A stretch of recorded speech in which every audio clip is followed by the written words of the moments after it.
I stabilize the monk and leave because I didn't know the knight was there. The knight fails the first death save and gets a natural 1 on the second save. My face when I accidentally caused the first PC death of the campaign because the PC rolled a natural 20 in stealth. Well, this is an intro that I like. Hey, what's up everybody, it's Subscribe Today here and welcome to another DnDGreentext video. How are you guys doing? Hope you're having a wonderful Sunday. Before jumping into the video, as always, just do what my name says, you know, subscribe today, it's all good if you do that. And yeah, also consider leaving a like on the video as that helps a lot and I really appreciate it. But with that being said, I hope you enjoyed the video. Sometimes you should just quit the campaign.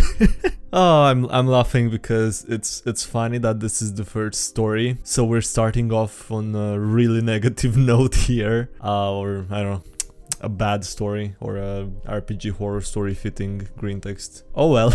Doing dungeon with a 3-person party. DM makes us randomly do wisdom checks. We make them so it's no big deal. No explanation of what they are. Just happens every few minutes and he just chuckles when we ask. I fail one multiple saves in. He mutes me instantly and makes my character smack another player in the head, dealing stealth damage for a surprise attack.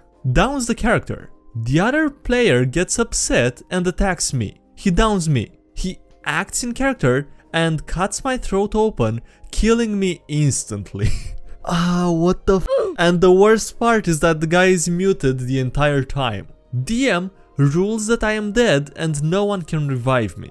Players say that even if they could, they wouldn't because they don't trust my character since he went mad and betrayed them. Turns out, his big bad evil guy had mind control powers and made me attack my teammates. DM was intending this to be a moral issue with lots of debate about how to stop my character without killing me. I was just instantly beheaded. Well, Anon, at least you get to try out a new character. PMs me to ask if I'm mad that the character that I spent months building and developing is dead without any action on my part. Don't respond and make a new character pissed off in silence. Yes, I am extremely mad. F you. Why are you still playing with him then? Why are you making a new... Just look for a new group, man, at that point. Honestly, even if you just pick the first thing that comes up, just search for a random group and take the first one, there's a very small chance that it's gonna be worse than this. So, I don't know, I don't think there's much to lose here. Are dwarves actually the friends that we made along the way? How would you reinvigorate and freshen up dwarves to feel new, fresh, or exciting again? I don't want dwarves to be fresh, new, or exciting. You know, I'm gonna say this early in a thread for once, so maybe people read it. Traditional fantasy races work because they're similar to humans with emphasis on specific traits that we have. They imply the question, what would happen if all of society was made up of these sorts of people? Therefore, if you change dwarves, they might as well not be dwarves. Instead, choose an aspect of humanity to try emphasizing and then make a new race based around that trait. Okay, I want to read some comments from this because I think they're hilarious. My favorite thing about Elder Scroll dwarves is they're not atheists, they just refuse to acknowledge their gods. Dwarves. It's a shame there's no higher power. I'm right here. Welp. Guess we'll just make our own god out of this heart we found. That's some hilarious piece of Elder Scrolls lore that I wasn't aware of. Well, looks like it's gonna be a short session, guys. Be me, new DM, be not me, human swashbuckler rogue, a tortor warlock, and 2 other players. All are level 4. Only 4 sessions in the homebrew campaign. Other players have ghosted contact attempts for a week. Game day arrives and both of the other players don't show. Feck. Post title.jpg. Looks like it's gonna be a short session, guys. Need to set up the next quest, but already trying to get replacement players. This will be roleplayed as recruiting more mercs before heading on the road. Just didn't have time to rebalance planned encounters for 2 players. Only one of them was combat oriented and the other didn't have much healing. Get through roleplay scenes and hand out rewards for the last session's quest. Noob DM. Okay, anything you guys want to do in the downtime? Turtle. I'd like to deposit the platinum that we found a few sessions ago. Is there a bank?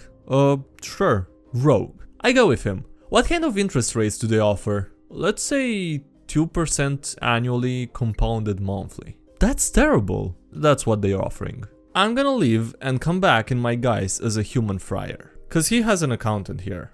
He doesn't, but okay. I asked them what kind of interest rate they can give a member of the church. They ask you for some sort of identification.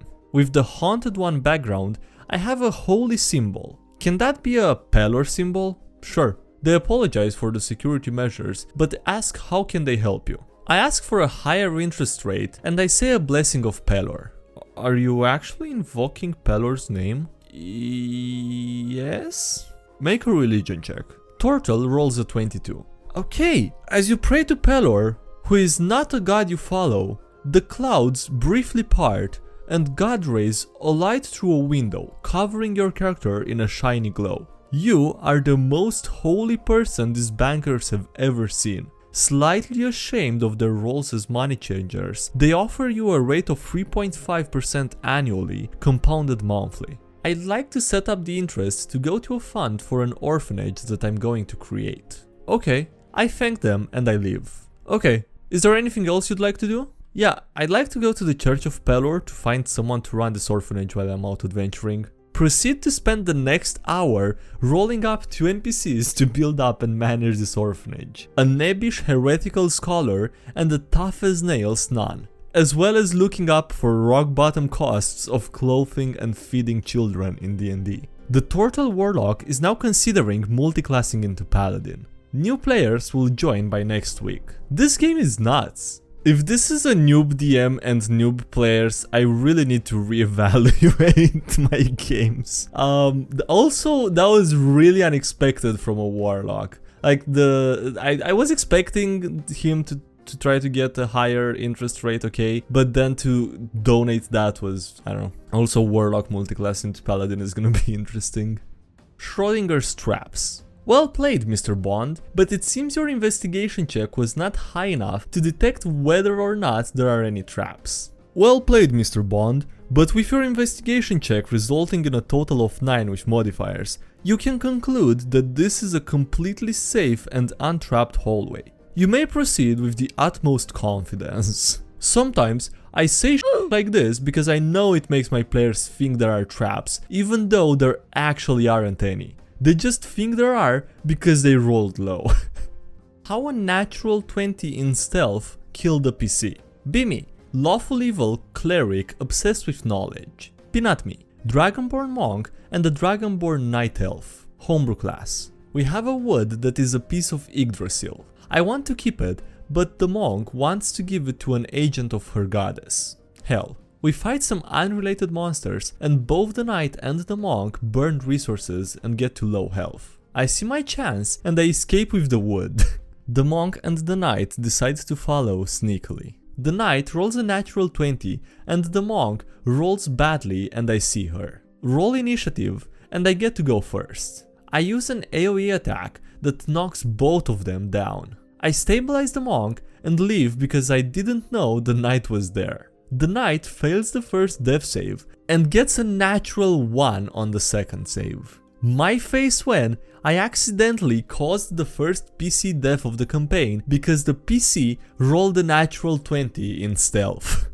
Facepalm moments in D&D. Bimmy, level 7 chaotic neutral bard, team's face, healer and utility. Team members are a hexblade, a sorcerer and a warlock. Yes, I know, horrible comp, but we just brought our characters blind and the comp ended up like this. Enter a village and decide to go to a shop. With a eating green, Hexblade whispers, "Hey, let's steal some stuff." Kinda getting bored, I played along. Sure, how do you wanna do it? Hexblade, oh, you'll see. Before I can say something, he casts darkness, centered around his sword. Now, take everything. Mind you, this is in the middle of the day. Magical darkness just suddenly appears in the village store, with the shop owner screaming at the top of her lungs. And nobody besides the Hexblade can see through the magical darkness. Needless to say, the village gathered all of its guard and surrounded the shop in a matter of seconds. Everyone but the Hexblade just ran out of the store because they can't see shit. In no time, the Hexblade got interrogated, caught, and kicked out of the village. The rest of the party members used their high charisma to convince the guards that we just met the madman to avoid prosecution. Later, the DM to the Hexblade. Dude, why did you do that? Hexblade shrugs. Well, I figured they can't see me if I'm in darkness. This guy had a few more moments like this that almost derailed the campaign. But it's all in good fun, so it was okay. You know, I'm glad it ended on such a positive note. I mean, if everyone's fine with it, then, you know, it's all good. The bite that stopped a TPK. Bimi, Lizard Sorcerer. Party has to save a village from wags and deathhounds. Party is level 3. Already used 1 second level slot and 2 sorcery points. Guards are useless. An accidental catapult kills one and they run. Enemies are tanky, but the party is winning. The bard gets stuck between 2 wargs and a deathhound. Takes the whole party to save him. Only 1 warg left and the barbarian and the bard are close to dying. 3 more show up from behind and quickly surround the paladin. The barbarian quickly goes to help but goes down. I'm out of spell slots, so I start spamming cantrips. The barbarian fails the first save. 1 warg goes down and the paladin is low. I'm still spamming cantrips. The barbarian fails the second save. Panic.png. I run in and I try to save him. Roll medicine. I roll an 11, which is enough to get the barbarian stabilized. Now I'm next to 2 wargs. The paladin goes down, but rolls a 20 and gets back up. Does Volt.mp4. Misses and instantly gets down again. My face when the bard kills the second warg but goes down to the last one. The wizard is out of spell slots and spams firebolt. Still in melee, so no ranged spells.